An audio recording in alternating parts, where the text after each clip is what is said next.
Espiritismo em Marcha, divulgando a doutrina espírita em nossa região. Bom dia, que a paz de Jesus e o amor infinito de Deus nosso Pai estejam com você, rádio ouvinte, e com toda a sua família. Cada espírito possui o seu reino de sentimentos e raciocínios, ações e reações, possibilidades e tendências, pensamentos e criações. Auxiliemos e edifiquemos. Se és discípulo do Senhor, aproveita a oportunidade na construção do bem. Semeando paz, colherás harmonia. Santificando as horas com Cristo, jamais conhecerás o desamparo. Mensagem no reino interior, trazida a nós por Emmanuel, na mediunidade de Francisco Cândido Xavier, extraído do livro Vinha de Luz.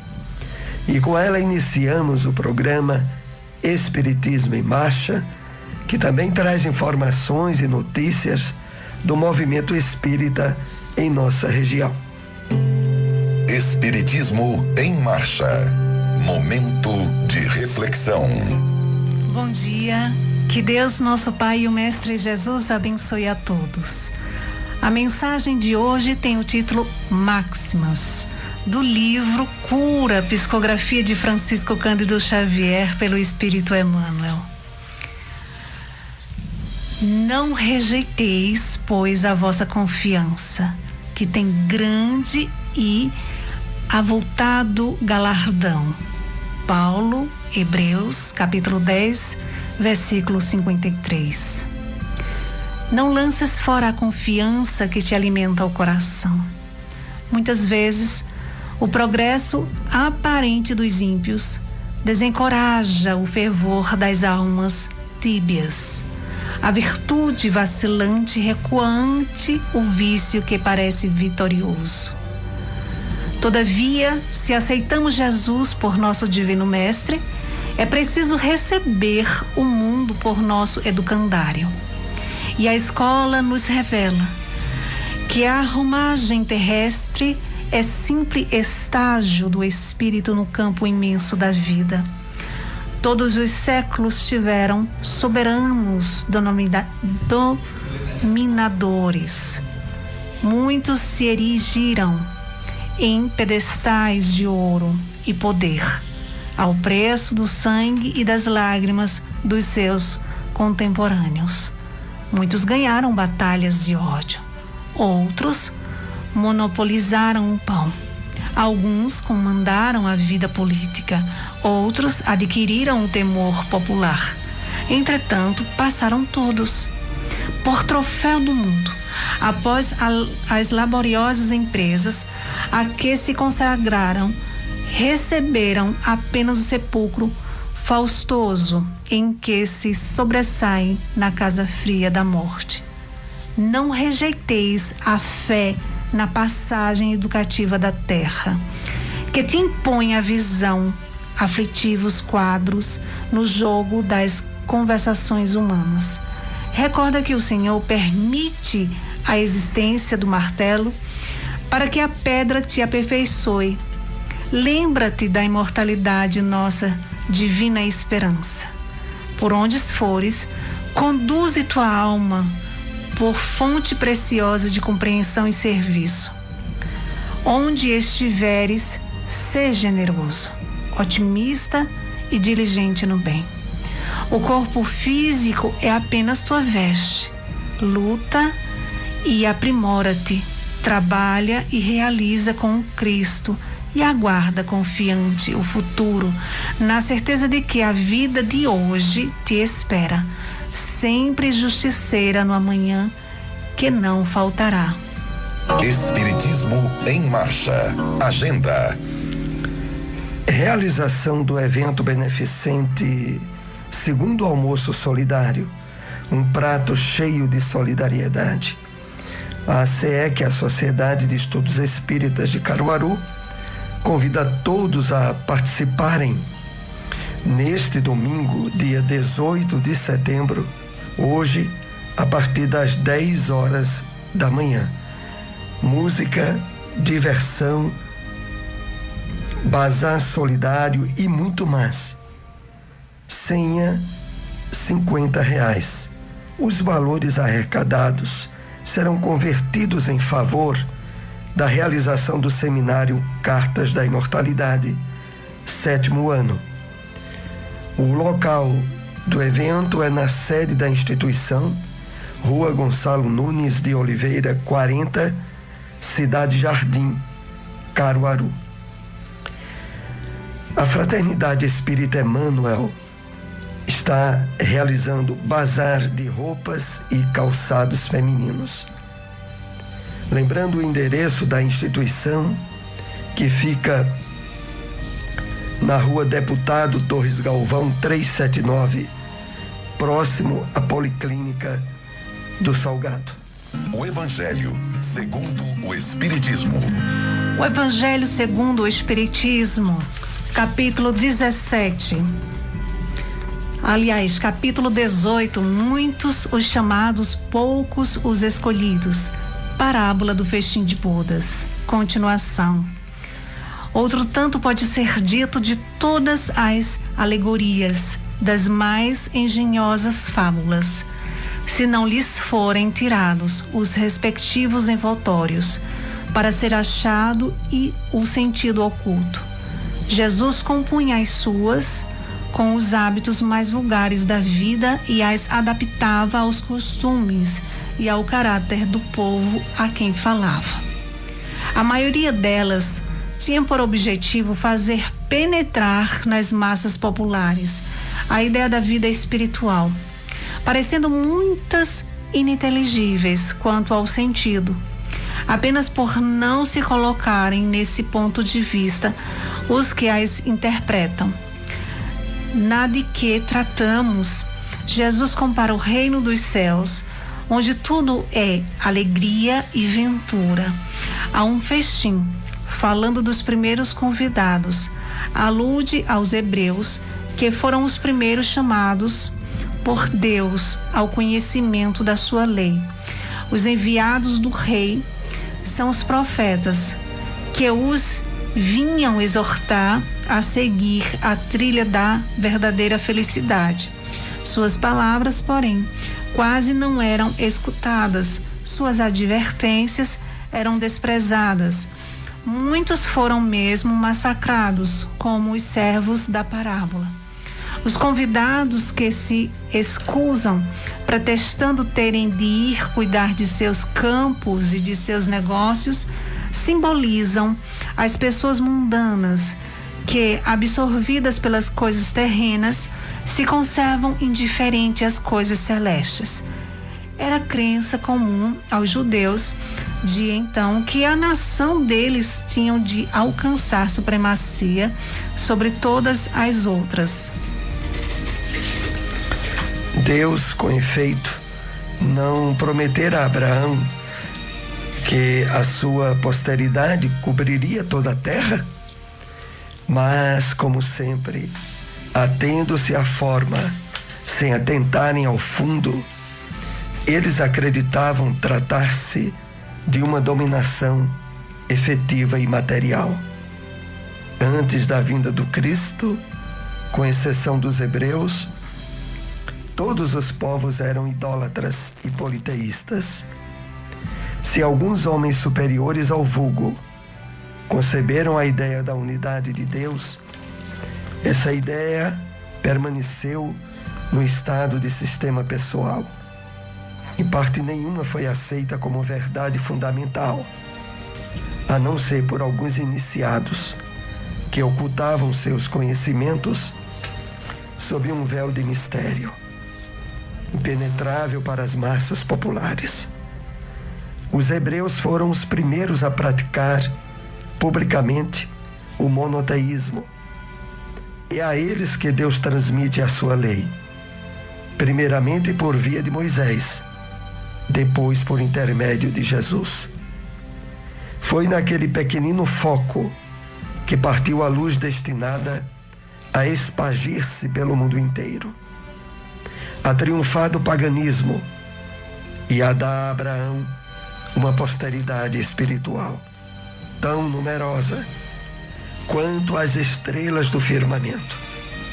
Entretanto, abandonando de todo a idolatria, os judeus desprezaram a lei moral para se aferrarem ao mais fácil, a prática do culto exterior. O mal chegara ao cúmulo. A nação, além de escravizada, era esfacelada pelas facções e dividida pelas seitas. A incredulidade atingira mesmo o santuário.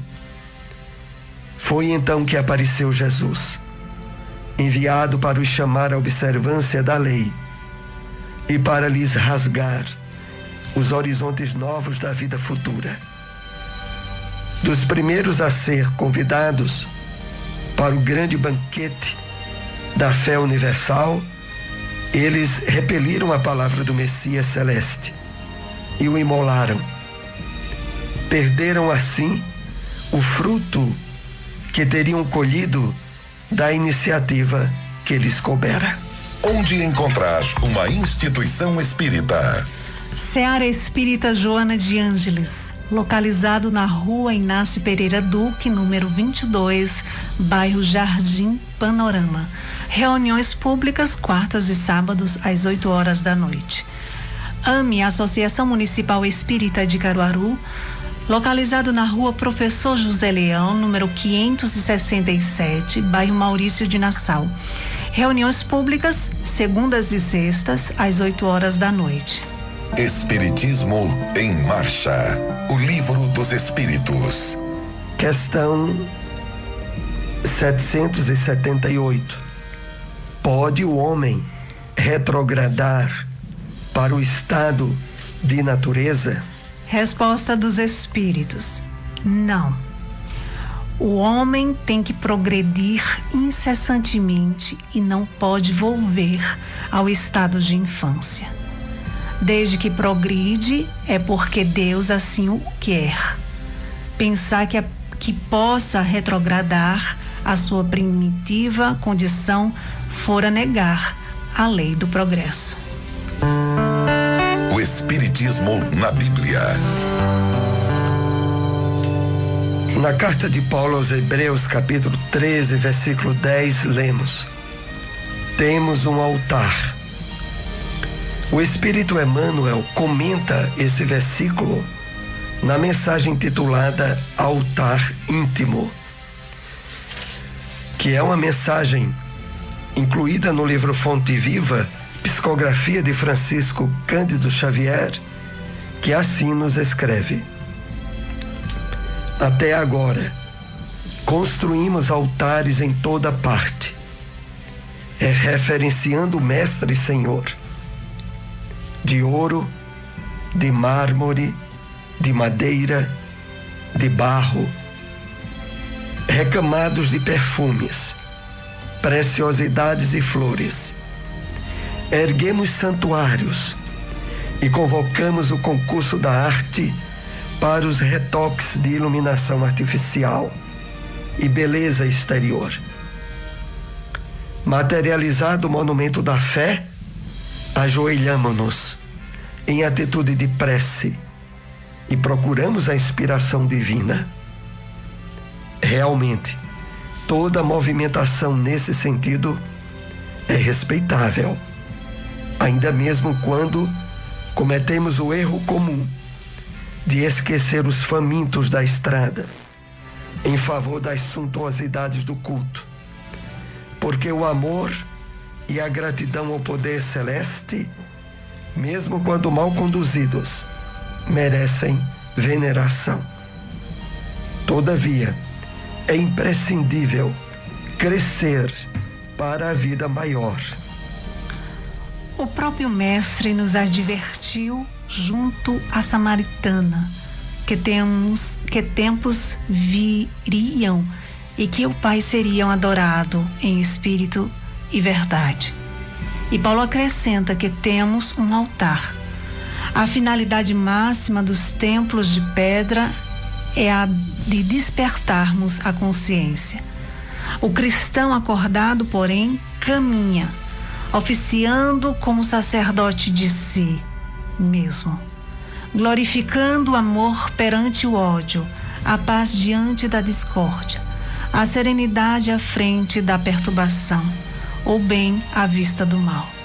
Não olvidemos, pois, o altar íntimo que nos cabe consagrar ao divino poder e à celeste bondade.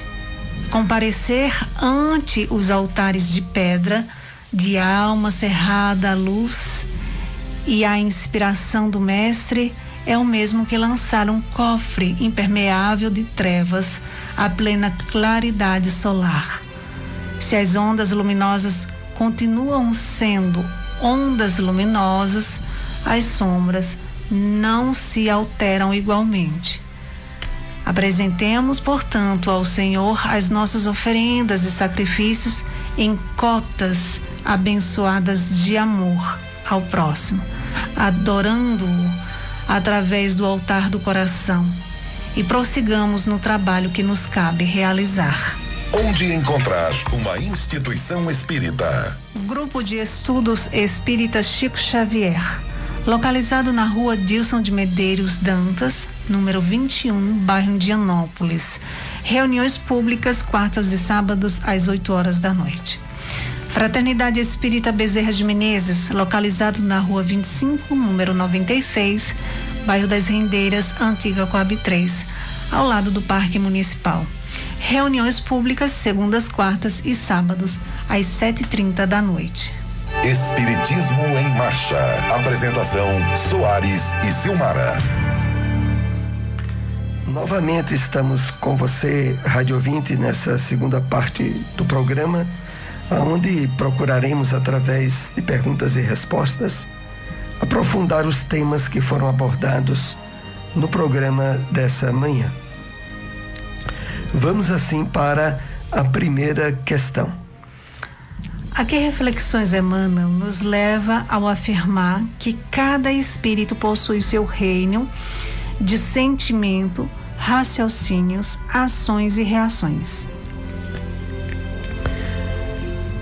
Emmanuel nos diz, logo na mensagem de abertura, no reino interior, que é uma mensagem que faz parte do livro Vinha de Luz, essa seguinte afirmação: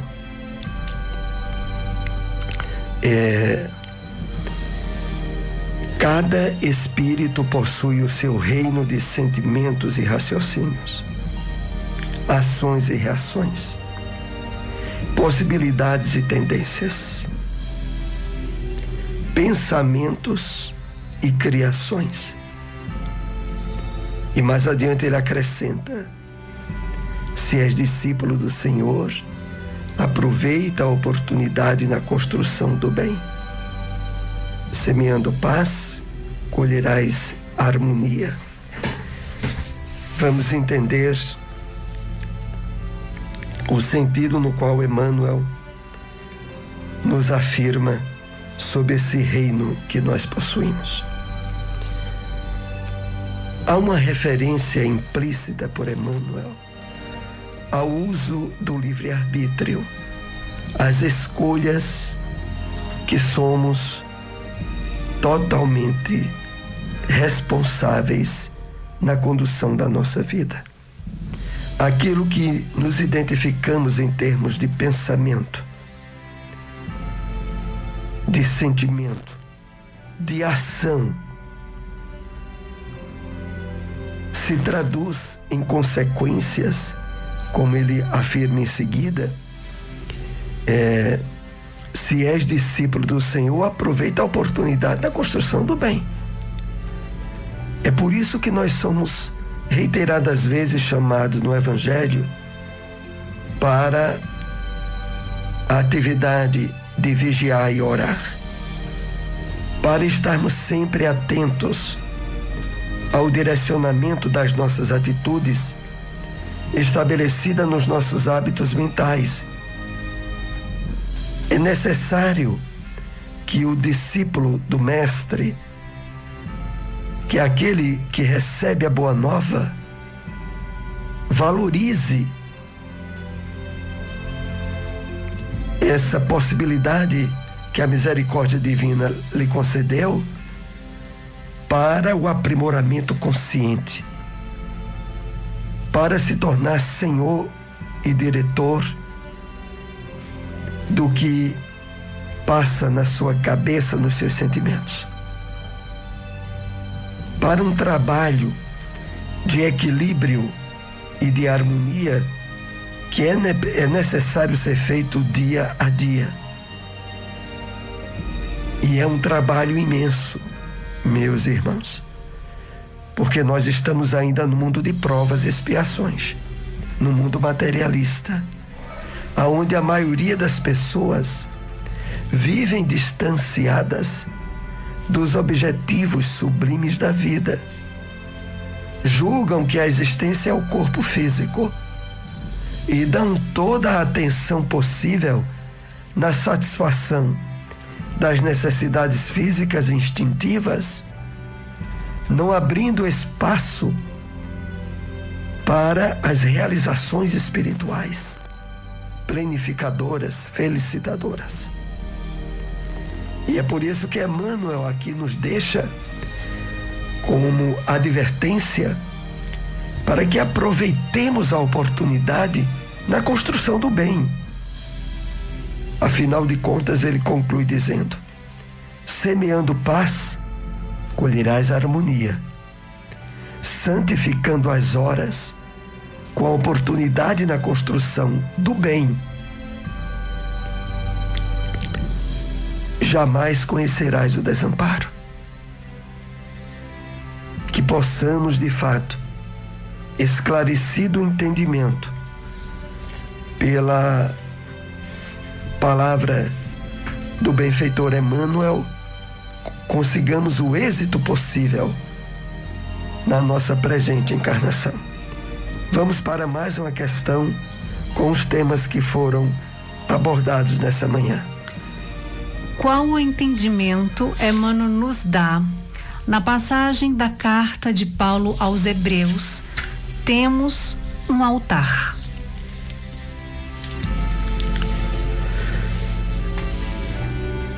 Vimos na mensagem do livro Fonte Viva o comentário precioso de Emmanuel sobre essa passagem tão simples e sintética de Paulo na carta aos Hebreus. Temos um altar. Paulo se referia, como Emmanuel deixa bem claro, nessa mensagem cujo título é Altar Íntimo. A verdadeira construção do altar interior que nós somos chamados a realizar pela transformação que façamos em nós, envolvidos e alicerçados no Evangelho do Cristo. Então, a referência nas palavras de Emmanuel alcançam detalhes que aqui vamos nos referir apenas uma parte deles, quando ele diz assim: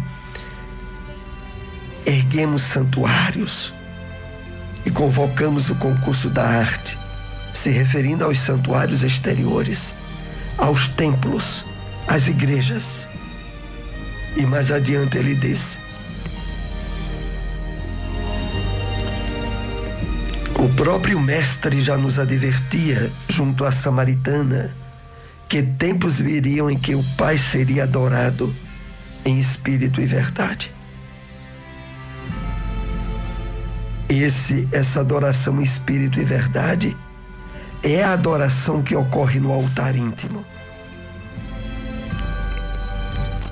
E esse altar, ele é trabalhado, é edificado, é construído através das atitudes renovadas na maneira de pensar, de sentir, de vivenciar as mensagens do Mestre.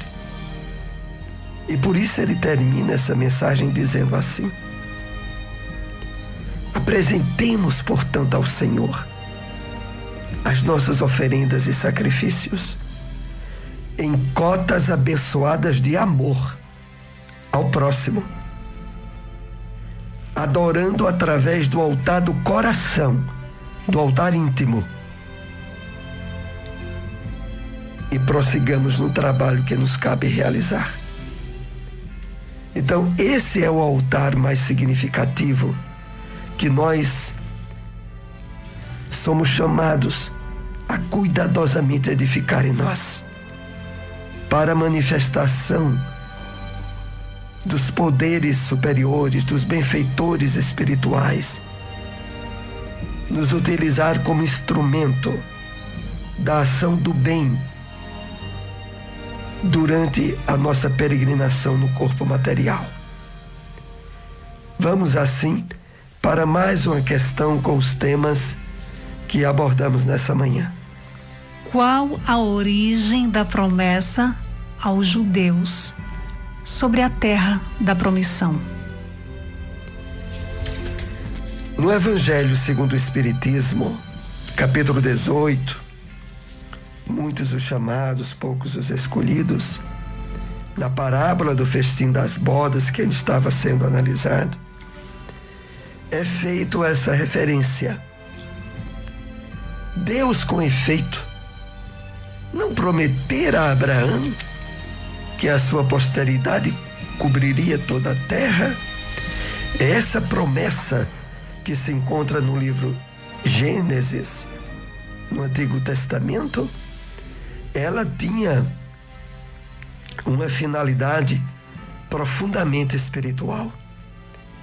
A princípio, dando a entender aos descendentes de Abraão mais direta, aos hebreus, a busca pela terra da promissão. Aquela terra de onde minaria mel, que seria propícia aos benefícios salutares e felicitadores ao povo judeu. Mas por trás dessa promessa havia o símbolo do reino dos céus, que mais adiante Jesus, ao vir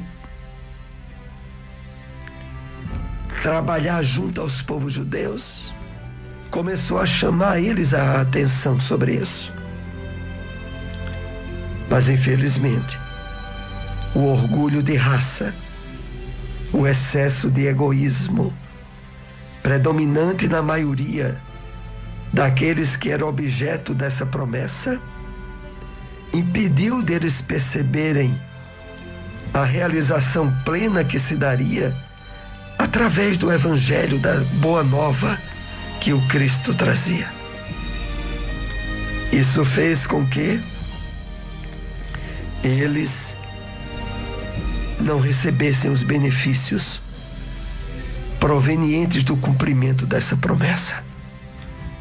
Agora, depois do Cristo, a promessa se estende para toda a humanidade, para todos aqueles que se abrirem de coração ao trabalho de renovação íntima, assentada no Evangelho do Cristo, fazendo com que estados de felicidade e de plenitude possam ser vivenciados desde a nossa presente encarnação.